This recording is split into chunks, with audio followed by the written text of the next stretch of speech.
Hello all. Welcome to Pustakvani, your one-stop solution for book summary. Today we are here with the book named A Court of Mist and Fury by Sarah J. Maas. So, let's start its plot summary. 3 months after escaping from under the mountain, Fair is not living happily ever after. Although she is engaged to Tamlin, she suffers terrible nightmares, and she fears the arrival of Rhysand to enforce their bargain, a week out of every month to be spent at the night court. Depressed, Fair relies on Ianthe, a high priestess, to take care of the wedding arrangements.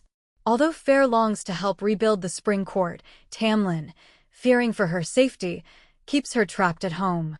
On her wedding day, Fair realizes she can't go through with the ceremony, and Rhysand interrupts to call in their bargain. At Rhysand's beautiful palace, he tells her that she might have special powers and should learn to use them. He also coaches her to learn to read and to use her mental shields. Seeking an alliance with Tamlin, Rhysand tells Fair about an impending war with the King of Hybern, who plans to destroy the wall that protects mortals from fairies. When Fair returns, Tamlin interrogates her about the night court. After he refuses her request to train her powers, she is angry, and their relationship begins to disintegrate. After Fair returns from her second visit to the night court, Tamlin puts her under even heavier guard. Feeling trapped, Fair begs to accompany him on an expedition, but he locks her in the house. Desperate, Fair cocoons herself in darkness, ice, and fire. Mor rescues her and takes her to the night court, where she decides to stay for a while. When Rhysand prepares to leave on a mission, she begs to go with him, and he agrees, taking her to his secret city, Velaris. Fair learns that Rhysand became Amarantha's whore to conceal the city from her. In Velaris, Fair meets Rhysand's inner circle, all misfits with exceptional powers, and agrees to work with him. Her first task is to ask the Bone Carver about the King of Hybern's plan to resurrect a human warrior called Jurian. The Carver confirms that the King of Hybern will use the cauldron to perform the resurrection, and also to destroy the wall that keeps mortals safe. He reveals that the cauldron can be nullified by the Book of Breathings, which is divided between the Summer Court and the Mortal Queens. Fair and Rhysand go to Fair's family home to persuade her sisters to host a meeting with the Mortal Queens. Then, Fair, Rhysand, and Amren, his second-in-command, use a diplomatic visit to the Summer Court to steal the Book of Breathings from its hiding place in a temple. Finally, the Mortal Queens agree to meet at Fair's family home.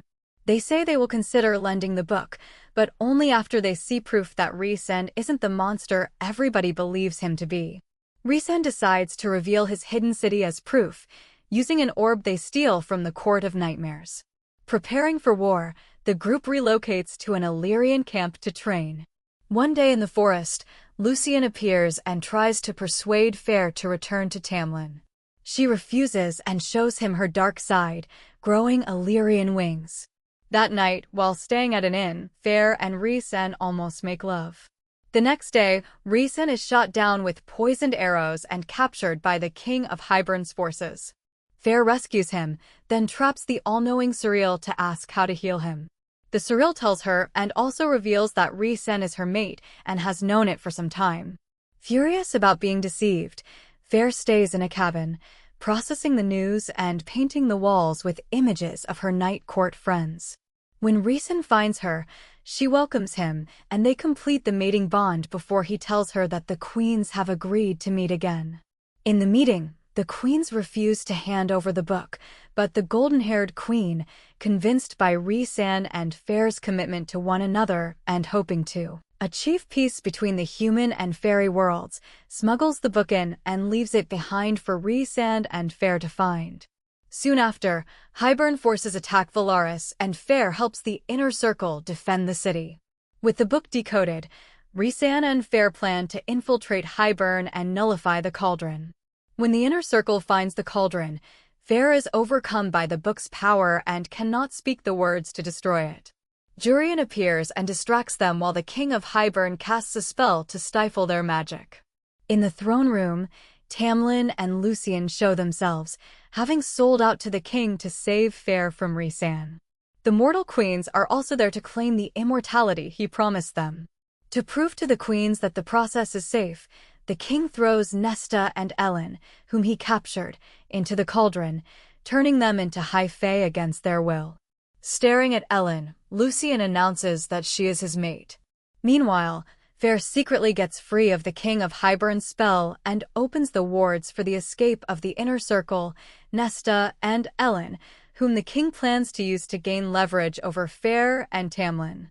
Looking at Rhys-Anne, and understanding each other through their bond, Fair pretends that Rhys-Anne had put her under mind control, but that she has freed herself from it. Pretending that Rhys-Anne brainwashed her to keep her at the Night Court, Fair asks Tamlin to take her back. She even begs the king to break her bond with Rhys-Anne, and he does so, but the king only breaks the bargain, not their mating bond. Rhys-Anne and the Inner Circle escape to Valaris with Nesta and Ellen. As Rhys-Anne prepares for war, Fair returns to the Spring Court with Tamlin, who does not realize that Fair, having been made High Lady of the Night Court only the night before, is now Rhys-Anne's equal in every way, as well as a willing spy.